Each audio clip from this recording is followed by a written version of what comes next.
नमस्कार दोस्तों, model set 1 का ये पार्ट 3 वीडियो है। इससे पहले वाला वीडियो में हमने क्वेश्चन नंबर 25 तक कंप्लीट कर लिया था।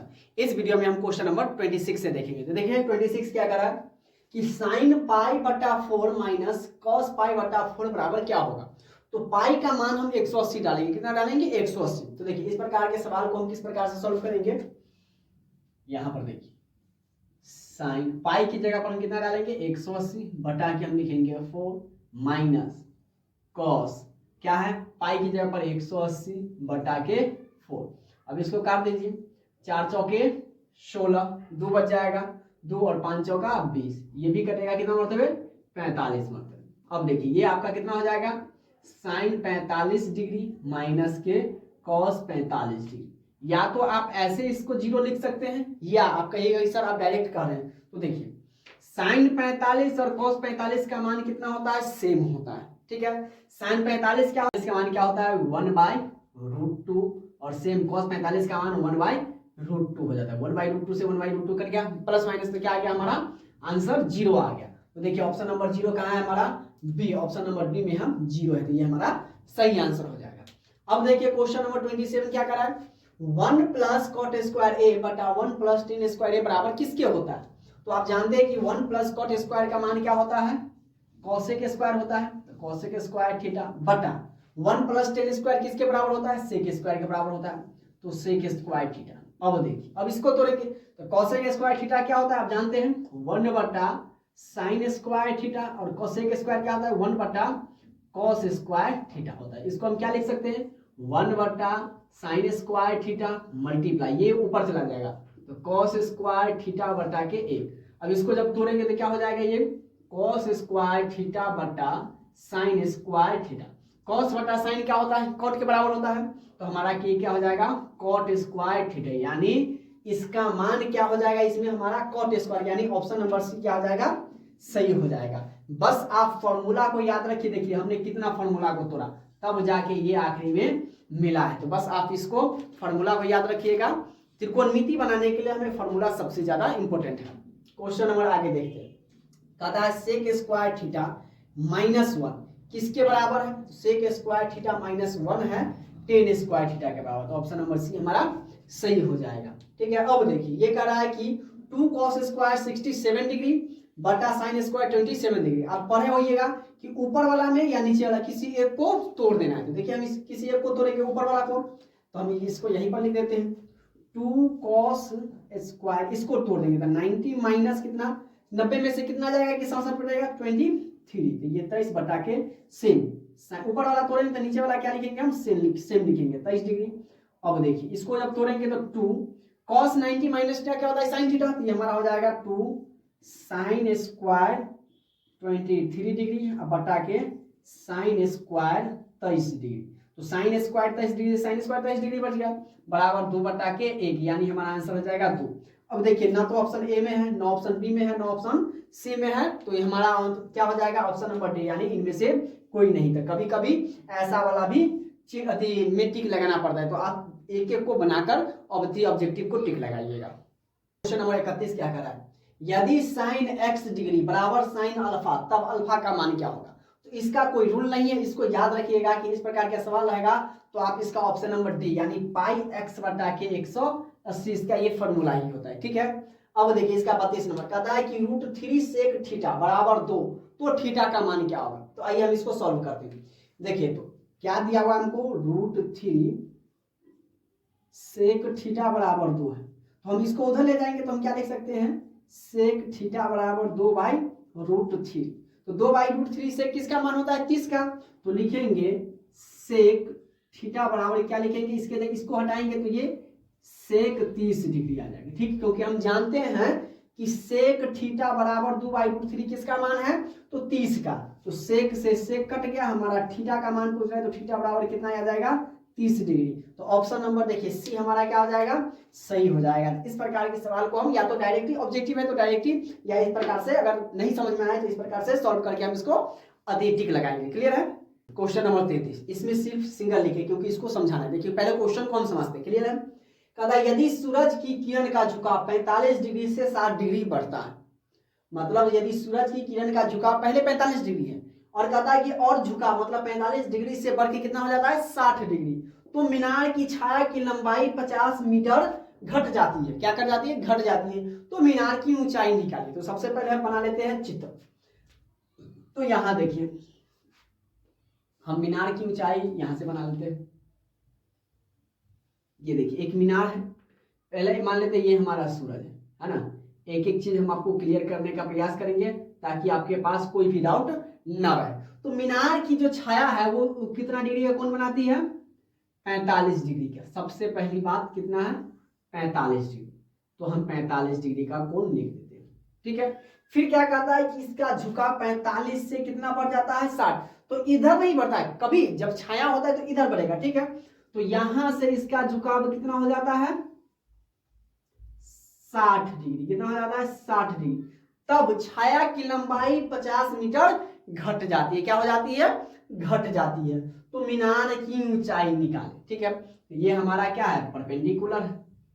और ये पूरा हमारा कितना हो क्या हो जाएगा? बेस हो जाएगा। अब देखिए ये हमको दिया नहीं है। ठीक है, पहले तो हम इसका नाम दे देते हैं ए बी सी डी। इसमें दो को त्रिभुज बना, ऐसे तो तीन को त्रिभुज है लेकिन दो त्रिभुज, एक बड़का ए सी डी। ठीक है, ये डी और ये बी सी डी। ठीक है, तो सबसे पहले इसमें क्या है? पूरा हम पूरी की लंबाई जो छाया की लंबाई उसको हम क्या मान लेते हैं? एक्स मान लेते हैं।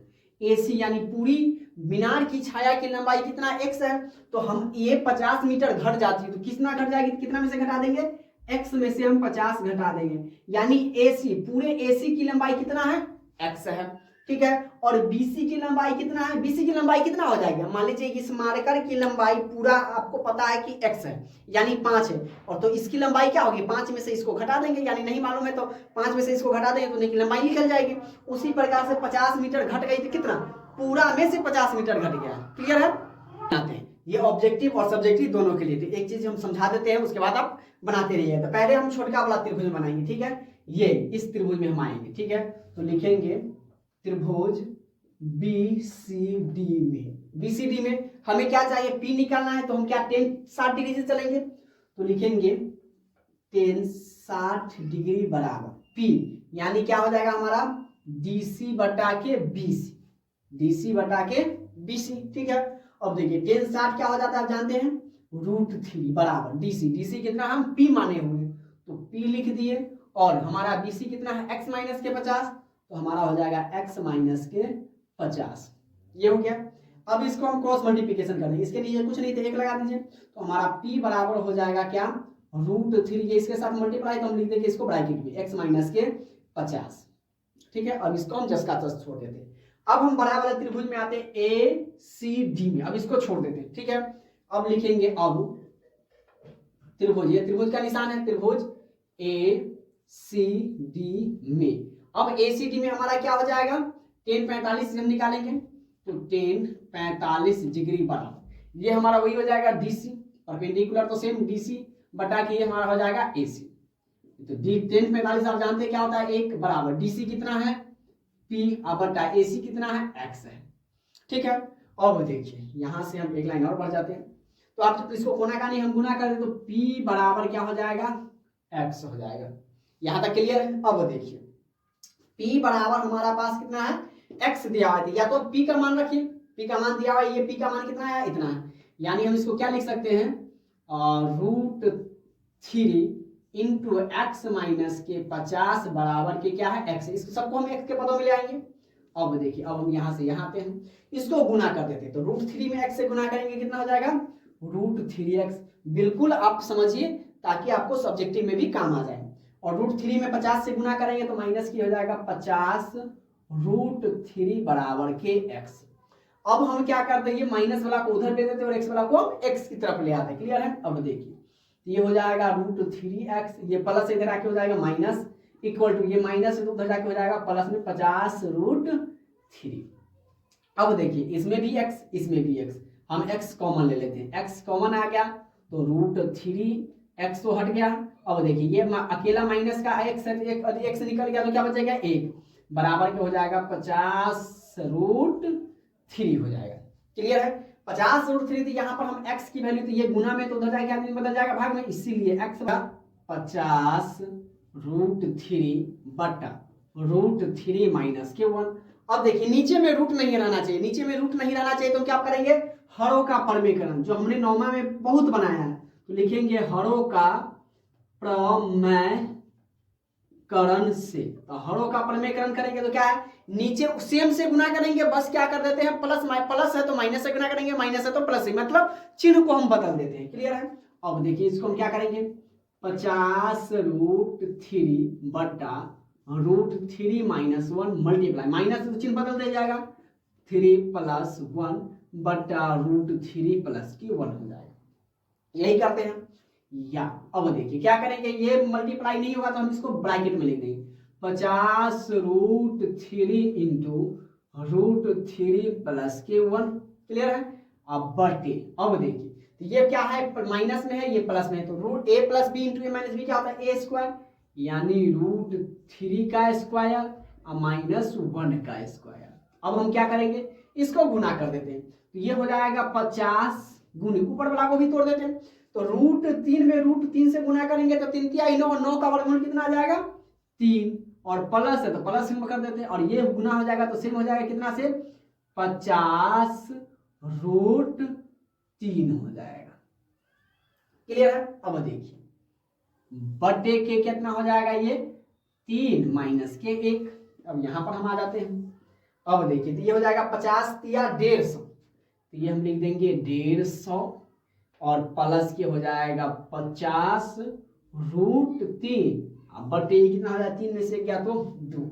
अब देखिए ऊपर में कितना कॉमन है, 50 कॉमन है, तो हम 50 कॉमन ले लेते हैं। ठीक है, ये भी 50 से कट रहा है, ये भी, तो 50 हम अगर बाहर निकाल दिए तो अंदर में कितना बच जाएगा 5 या 15 यानी 3, और इसमें से 50 निकल गया तो सिर्फ क्या बच जाएगा √3, और बटा के क्या हो जाएगा 2, तो 2 से इसको काट देंगे, क्या मतलब है 25 मतलब, तो जो हमारा फाइनल आंसर हो जाएगा ये हो जाएगा 25 × 3 + के √3। अब देखिए ये किस ऑप्शन नंबर में है, तो option number A B C D, option number D में है, तो ये हमारा सही हो जाएगा। इस प्रकार के सवाल अगर ऑब्जेक्टिव में दिया रहेगा तो आप डायरेक्ट टिक नहीं लगाइएगा, थोड़ा वक्त लगेगा, 2 मिनट लगेगा, 3 मिनट लगेगा, आप इसको इस प्रकार से, और हमने इसको इस प्रकार से आपको बता दिया है कि ये आपको ऑब्जेक्टिव में नहीं सब्जेक्टिव में भी काम आएगा, क्योंकि हाइट और डिस्टेंस मतलब ऊंचाई और दूरी से एक क्वेश्चन आपको 5 नंबर का पूछेगा ही पूछेगा। तो आप इसको दोबारा से वीडियो को देख लीजिएगा। अगर कहीं डाउट हो तो आप हमें कमेंट में लिख सकते हैं, हम आपके हर एक डाउट को क्लियर करने का हर संभव प्रयास करेंगे। क्लियर है। तो आप इसको बेहतरीन ढंग से देखिए, क्योंकि ये आपका ऑब्जेक्टिव का भी है और सब्जेक्टिव में। ऑब्जेक्टिव में 1 या 2 ऐसा क्वेश्चन आपको रहेगा ही, तो डायरेक्टली कम समय के कारण अब कहिएगा कि ऑब्जेक्टिव में 1 अंक है तो 1 अंक से ही पास या फेल होता है। तो आप इस तरीके से बेहतरीन ढंग से बनाकर और टिक लगाइएगा ताकि रिजल्ट आपका और बेहतर से बेहतर हो सके। अब आगे देखिए क्या कर रहा है, धरती पर एक मीनार ऊर्ध्वाधर खड़ी है। ठीक है, मतलब एक मीनार धरती पर, ऊर्ध्वाधर का मतलब होता है सीधी, है ना, कहीं कहीं क्वेश्चन रहता है। देखिए दूसरा का क्वेश्चन आ गया, तो ऊर्ध्वाधर का मतलब खड़ी, तो हम इसका चित्र बना लेते हैं। एक मीनार धरती पर क्या है, ऊर्ध्वाधर, मतलब ऊर्ध्वाधर का मतलब आप समझिए क्या है, वो खड़ी है। ठीक है, जैसे जैसे क्वेश्चन करता है इस फॉर्मूला का मतलब चित्र को हम कंप्लीट करते जाएंगे। कहता है धरती के एक बिंदु से, जो मीनार के 5 बिंदु से 15 मीटर दूर है, मतलब यहां से इसकी बिंदु से क्या है 15 मीटर की दूरी पर है, इसकी लंबाई कितनी है 15 मीटर है। ठीक है, फिर कहता है मीनार के शिखर का उन्नयन कोण 60 डिग्री है।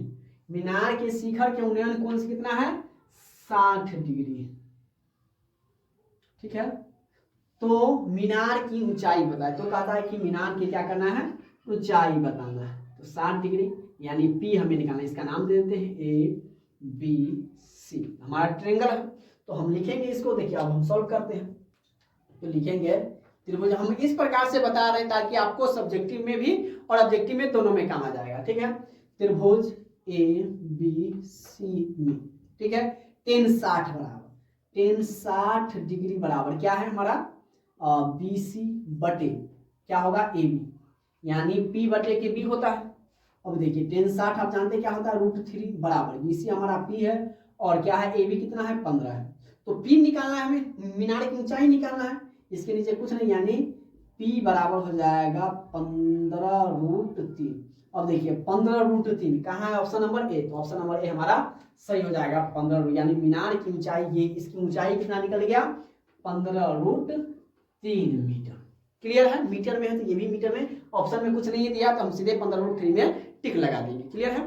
35 क्या करा है, एक बिंदु Q से एक वृत्त पर स्पर्श रेखा की लंबाई 24 सेंटीमीटर है तथा Q की केंद्र से दूरी 25 सेंटीमीटर है, तो इस वृत्त की त्रिज्या क्या हो?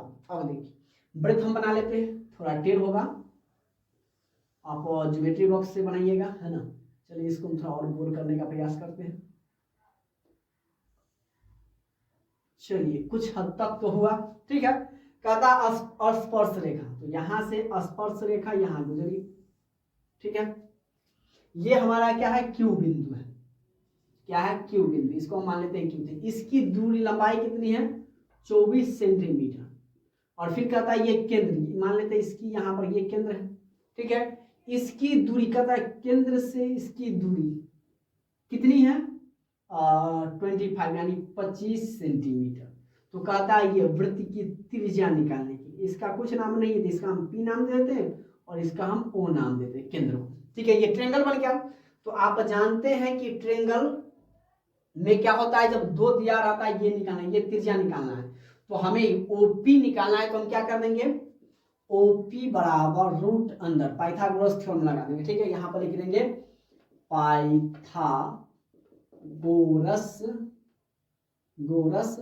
प्रमेय से, ठीक है। सब्जेक्टिव में अगर ऐसा पूछा है, सब्जेक्टिव में कभी कभी ऐसा पूछ देता है, तो 2 नंबर वाला में आप ऐसे बनाएंगे, पाइथागोरस प्रमेय से OP बराबर हम लिखेंगे OQ का स्क्वायर घटे PQ का स्क्वायर, ठीक है।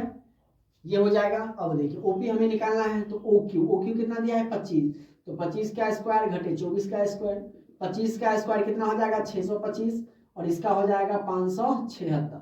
अब 625 में से ये जाएगा तो हमारा बच जाएगा 49, और 49 का स्क्वायर कितना हो जाएगा, 7 सेंटीमीटर। देखिए ऑप्शन नंबर 7 कहाँ है, ये ऑप्शन नंबर ए, हमारा ऑप्शन नंबर ए सही हो जाएगा। अब कहता है एक वृत्त में कितनी स्पर्श रेखाएं खींची जा सकती है। एक स्पर्श में देखिए, एक ये वृत्त है, इसमें कितनी स्पर्श रेखा, यहाँ से खींचिए, यहाँ से खींचिए, यहाँ से खींचिए, यहाँ से खींचिए, ऐसे खींच सकते हैं, है ना। यानी हम एक वृत्त में अपरिमित रूप से अनेक रेखा खींच सकते हैं। क्लियर है? अब आगे देखिए क्या कह रहा है, वह रेखा जो वृत्त से एक और केवल एक ही बिंदु पर मिलती है क्या कहलाती है।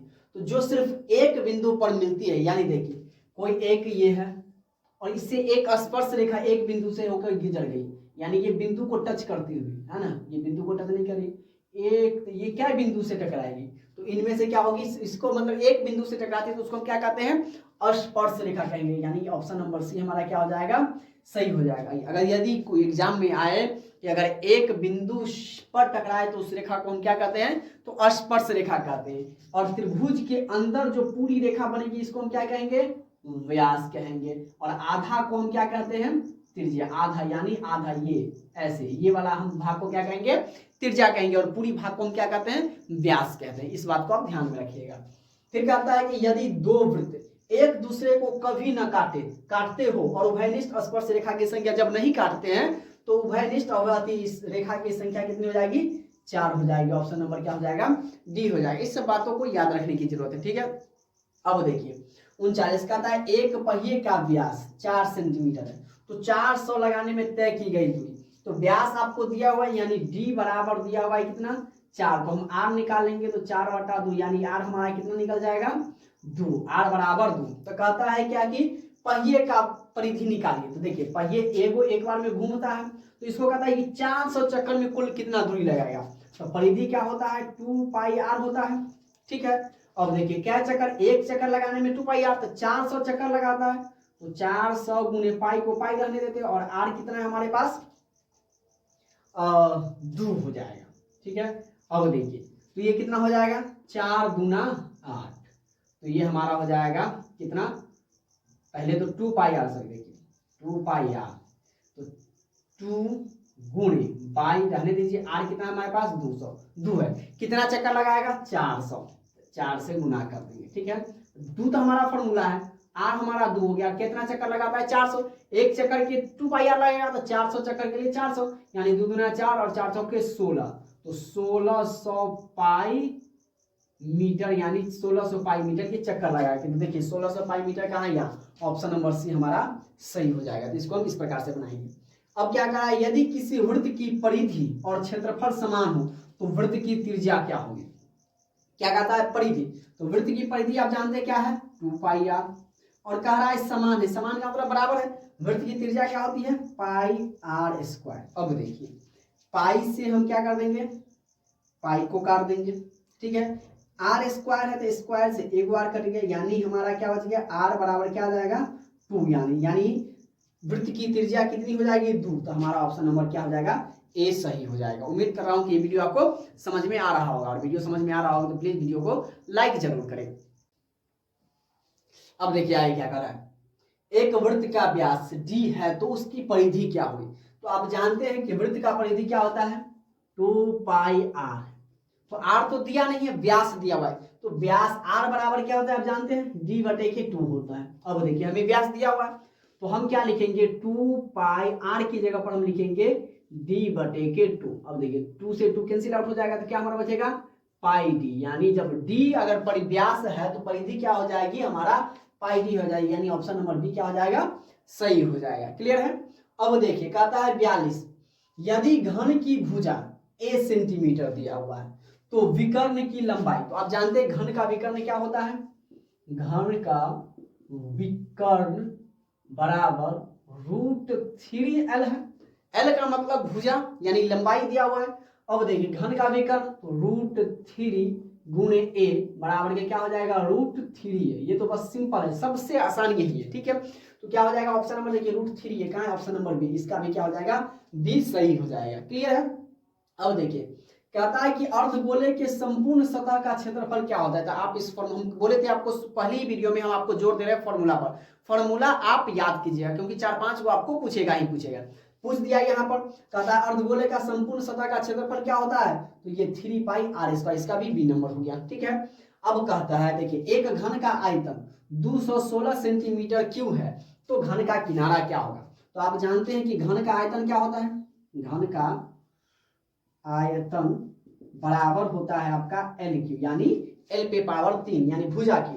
तो आयतन आपको दिया हुआ है कितना, 216 क्यूब आयतन दिया हुआ है, तो हमें तो पता नहीं, तो l³ बराबर 216 सेंटीमीटर क्यूब। तो हमें l निकालना, यानी एगो भुजा, घन का किनारा एगो किनारा निकालना है, तो इसीलिए l बराबर, तो इधर l हटा, इधर क्यूब हटाएंगे तो इधर क्यूब रूट आ जाएगा, यानी 216। अब 216 का अगर आपको याद है तो फटाक से आप लिख सकते हैं, नहीं याद है तो उसका भी सॉल्यूशन है। 216 को हम अभाज्य गुणनखंड निकाल देंगे, जिसके अंत में 2 4 6 8 रहेगा, 0 रहेगा तो वो 2 से कटेगा, तो 2 से काटे इसको, 2 एकम 2, 0 8 दूना 16, 2 से 5 दूना 10, 4 दूना 8, 2 से कटेगा 2 दूना 4, 7 दूना 14।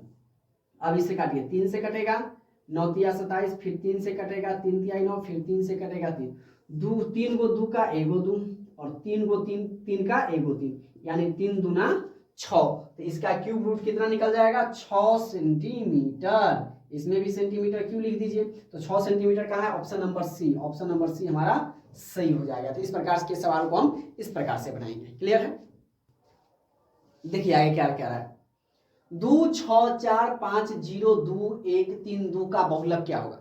तो आप जानते हैं कि बहुलक क्या, जिसकी सर्वाधिक बारंबारता, मतलब जो सबसे ज्यादा बार क्या कहते हैं, जो सबसे ज्यादा बार आए उसको हम क्या कहते हैं, बहुलक कहते हैं। तो इसमें देखिए सबसे ज्यादा बार कौन आया है, 2 2 2 बाद बाकी देखिए 6 एक बार है, 5 एक बार है, 4 एक बार है, 0 एक बार है, 5 एक बार है, 3 एक बार है, यानी सबसे ज्यादा बार क्या है, 2, यानी हमारी बहुलक क्या हो जाएगी, 2, यानी ऑप्शन नंबर हमारा ए क्या हो जाएगा, सही हो जाएगा। कहता है सभी वर्ग क्या होते हैं, वर्ग देखिए क्या होते हैं, ऐसे होंगे, मतलब जिसकी लंबाई चौड़ाई ऊंचाई सब क्या हो, बराबर हो। तो अगर ऐसे हो तो इसको हम क्या कहते हैं, समरूप कहते हैं, यानी समान रूप। सम माने समान, रूप माने आकार, यानी सभी आकार क्या होंगे, समान होंगे, तो समरूप, इसको याद रखिएगा, ऑप्शन नंबर ए इसका हो जाएगा। अब देखिए कहता है एक पासा को उछालने पर सम संख्या, इस पर जोर दीजिए, सम संख्या आने की प्रायिकता क्या होगी। तो हम आपको बता दे रहे हैं, देखिए एक पासा जो लूडो छक्का जो हम खेलते हैं उसमें का, तो पासा में क्या क्या आ सकता है, एक बार जब हम फेंकेंगे या तो 1 आएगा, या 2 आएगा, या 3 आएगा, या 5 आएगा, या 6 आएगा। ऑब्जेक्टिव है तो ऐसे नहीं कि धड़ल्ले से हम सबको टिक लगाते जाए, ऐसे नहीं, एक एक चीज को हम आपको बताएंगे, जहां पर बताने वाला होगा वहां पर बताएंगे, जहां पर याद करने वाला होगा वहां पर हम आपको कहेंगे याद करने के लिए। इसको हम बताते हैं, यही इसी में से कोई आ सकता है। तो कहता है कि सम संख्या क्या आने, सम संख्या आएगा, मतलब वो पहले कह दिया कि सम संख्या आने की प्रायिकता। तो सम संख्या क्या क्या है, जो 2 से कट, 2 है और 6 है, यही सम संख्या है। अब देखिए प्रायिकता बराबर आप जानते हैं क्या होता है, प्रायिकता बराबर अगर नहीं जानते तो हम लिख देते हैं, प्रायिकता बराबर होता है संभव परिणाम, है ना, मतलब क्या है वो संभव तब आ सकता है परिणाम, अब बट्टा कुल कितना है, कुल संभव परिणाम। अब देखिए संभव परिणाम तो 2 ही आ सकता है, या तो 2 आ सकता है या 6 आएगा, तो यानी संभव परिणाम कितना हो गया 2, कुल संभव परिणाम कितना हो गया, कुल संभव परिणाम हो गया यानी 6 में से ना 2 आएगा, तो ये अब देखिए या 2 द्वितीय 6 यानी 1/3 सम संख्या आने की प्रायिकता बराबर क्या होगी 1/3। अब देखिए 1/3 कौन है, ऑप्शन नंबर बी, यानी ऑप्शन नंबर बी हमारा क्या हो जाएगा, सही हो जाएगा। डायरेक्ट ही टिक नहीं लगाइएगा, इस प्रकार से इसको हम सॉल्व करके तब जाके हम इसको टिक लगाएंगे। क्लियर है। अब आगे देखिए कहता है असंभव घटना की प्रायिकता क्या होगी, तो असंभव घटना की प्रायिकता क्या होगी, 0 होगी। क्या होगी, 0 होगी। ठीक है। अब देखिए निम्न में से कौन सी घटना प्रायिकता नहीं हो सकती, घटना प्रायिकता नहीं हो सकती, मतलब ऐसी कोई सी घटना घटे और कहेगा कि प्रायिकता नहीं होगी। आप हमेशा याद रखिएगा हमारा जो प्रायिकता होगा वो 0 से बड़ा होगा, ठीक है, और 1 से छोटा, या तो 1 होगा या उससे छोटा होगा, ठीक है, इससे बड़ा नहीं होना चाहिए, ठीक है, इससे बड़ा नहीं होना चाहिए। 0 और 1 के बीच में, या तो हम कहें 0 या 1 के बीच में आएगी, ठीक है। असंभव घटना की प्रायिकता 0 होगी, ठीक है, और कोई भी संख्या या तो 0 या तो मतलब या 0 से बड़ा या तो 1 होगा, 1 से बड़ा नहीं होना चाहिए, ठीक है, और ना ही 0 से कोई चीज छोटा होना चाहिए, ठीक है। जैसे में माइनस का 1 कुछ भी आ जाए इसमें बढ़ गए, तो देखिए सब 1 से छोटा है, ये भी छोटा है, और देखिए माइनस ये 0 से छोटा है, यानी हमारा ये ऑप्शन नंबर मतलब ये प्रायिकता नहीं होगी, यानी ऑप्शन नंबर सी हमारा क्या हो जाएगा, सही हो जाएगा। क्लियर है। अब देखिए निम्न में कौन परिमेय संख्या है, ये नहीं बताना है कौन परिमेय संख्या है। अब देखिए √3 ये अपरिमेय संख्या है, ये भी अपरिमेय संख्या है, ये भी अपरिमेय संख्या। अब देखिए √5 से √5 को काट देंगे, यानी हमारा बच जाएगा 3, 3 क्या है परिमेय संख्या, यानी ऑप्शन नंबर बी हमारा क्या हो जाएगा, सही हो जाएगा। 1 सेकंड में ये क्वेश्चन खत्म। ठीक है। अब आगे देखिए कहता है घात 1 वाले बहुपद को क्या कहते हैं, एक घात वाले बहुपद को क्या कहते हैं, क्या कहते हैं एक रैखिक बहुपद। रैखिक बहुपद क्या है, ऑप्शन नंबर सी हमारा ऑप्शन नंबर सी हो जाएगा। अब देखिए द्विघात वाले बहुपद को द्विघात क्या होगा, त्रिघात वाले बहुपद को त्रिघात, जिस पर घात 0 आ गया यानी कहेंगे x पे पावर 0, उसको कहेंगे बहुपद नहीं, ठीक है, यानी x+1 लिख दिया तो क्या हो जाएगा रैखिक बहुपद, x² के 1 यानी द्विघात बहुपद, x³ के 1 त्रिघात बहुपद, और x पे पावर 0 + के 1 यानी वो बहुपद नहीं है ना। अब देखिए क्या कहता है sin a बराबर √3/4, तो cos a, आपको हम पार्ट 1 वीडियो में बताए थे क्या कि एक फॉर्मूला याद करने के लिए, पंडित भोला प्रसाद हरि बोल, ये आपका हो जाएगा साइन, ये हो जाएगा कॉस, और ये हो जाएगा टेन। कितना बताए थे। अब देखिए साइन दिया हुआ है, यानी साइन a बराबर क्या है √3/4 है, तो साइन a क्या होता है p/h, यानी p दिया हुआ है, h दिया हुआ है, तो हमें निकालना क्या है b निकालना है। तो b बराबर फॉर्मूला क्या होता है आपको पता होना चाहिए, h² घटे p का स्क्वायर। अब देखिए h आपके पास कितना है 4 का स्क्वायर और माइनस √3 का स्क्वायर। अब देखिए हो जाएगा 16 और माइनस के 3, तो 16 में से 3 जाएगा तो ये हो जाएगा 13, 13 का वर्गमूल निकलेगा नहीं निकलेगा, हमें क्या निकालना है cos a। अब यहाँ पर देखिए cos a का फॉर्मूला क्या है b/h। अब देखिए b आपके पास नहीं, b आपके पास आया निकला अभी 13 √13, h आपको पहले से दिया हुआ है 4। अब देखिए अगर ये याद है तो हमें किसी चीज को जरूरत पड़ी नहीं पड़ी, ठीक है, यानी cos a बराबर क्या हो जाएगा √13/4। अब √13/4 कहाँ है, ऑप्शन नंबर बी, यानी ऑप्शन नंबर बी हमारा सही हो जाएगा। तो p/ऐसे याद करने से ज्यादा बेटर है कि आप इसको याद रखिए, पंडित भोला प्रसाद हरि बोल, या हिंदी में हम बोले थे आपको LAL लाल कक्का, डबल के ए, यानी ये साइन हो जाएगा, ये कॉस हो जाएगा, ये टेन हो जाएगा। अगर आपको इंग्लिश में सहूलियत पड़ती है तो इंग्लिश या हिंदी दोनों में से किसी या दोनों को याद रखिए मेरी तरह, ठीक है। अब देखिए आगे कहता है 10a बराबर किसके होता है, तो 10a बराबर आप ऑब्वियसली बात है क्या, ये देखिए ये भी फॉर्मूला है, तो हमने आपको क्या करा कि फॉर्मूला पर ज्यादा जोर दीजिए, यानी cot 90 डिग्री माइनस ए, यानी ऑप्शन नंबर ए हमारा क्या हो जाएगा, सही हो जाएगा। अब देखिए क्या करा, किसी बिंदु की x अक्ष से दूरी उस बिंदु को क्या कहलाती है। अब देखिए दो को बिंदु होता है, एक होता है x वाला और एक होता है y वाला। आप हमेशा क्या करते हैं, ये याद रखिएगा, हमेशा पहला क्या कर लिखाता है, x वाला लिखाता है और बाद में y वाला लिखाता है। तो x वाला को हम क्या कहते हैं, भुज कहते हैं, और y वाला को क्या कहते हैं, कोटि कहते हैं। सबसे ज्यादा बच्चे इसी में कंफ्यूज होते हैं, तो आप इसको याद रखिएगा, ठीक है।